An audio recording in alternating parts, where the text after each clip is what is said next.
Today we have the Mevotech Supreme MS25532 lower and MS25506 upper ball joints that fit the Ram 2500 and 3500 from 2024 to 2014. Mevotech Supreme ball joints are engineered to excel under all working conditions, with greasable sintered bearings for extra durability and included hardware and installation aids. In preparation, be sure you have all the proper tools, most importantly, a ball joint press with the correct adapters and cups for the job, as well as a calibrated torque wrench, a ball joint and tie rod separator, and all the proper PPE to keep you safe. To begin, properly lift and support the vehicle. Remove the wheel. Remove the brake caliper and securely hang it so there is no tension on the hose. Remove the caliper bracket and brake pads. Remove the brake rotor. Remove the tie rod or drag link end from the steering knuckle arm and suspend it. If equipped, remove the hub nut from the axle shaft. Next, remove the 3 bolts holding the brake rotor splash shield, then remove the shield. Loosen the 4 bolts on the hub and bearing assembly, then remove the assembly. Then, remove the axle shaft from the axle housing.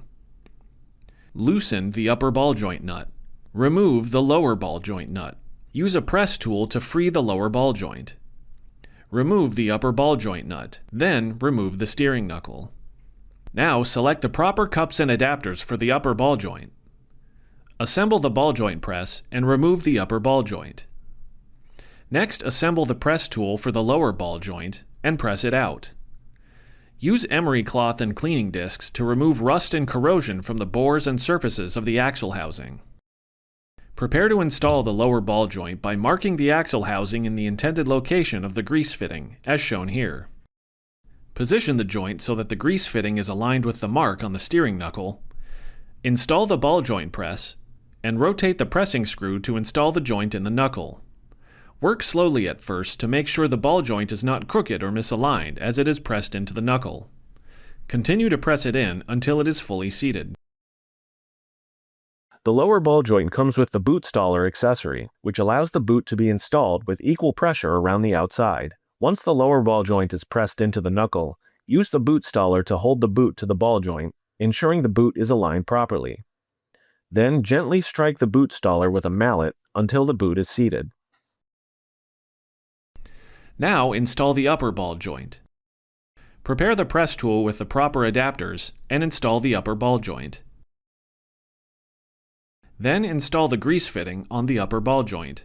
Before installing the steering knuckle, inspect it closely for any signs of damage or wear.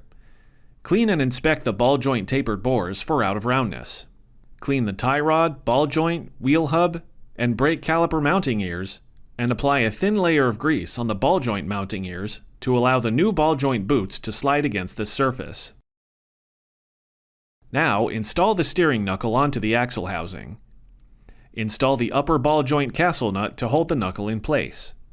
Then install and torque the lower ball joint nut to the initial torque of 35 foot-pounds. Next, torque the upper ball joint castle nut to 70 foot-pounds. Then torque the lower ball joint nut to the final torque of 148 foot-pounds. If necessary, additionally tighten the upper ball joint castle nut just until the next opening aligns with the cotter pin hole, and install the cotter pin. Make sure the axle housing sweeps freely through the full range of motion. Finally, complete reassembly of the vehicle in reverse of removal. Always follow the factory service manual for correct procedures and torque values.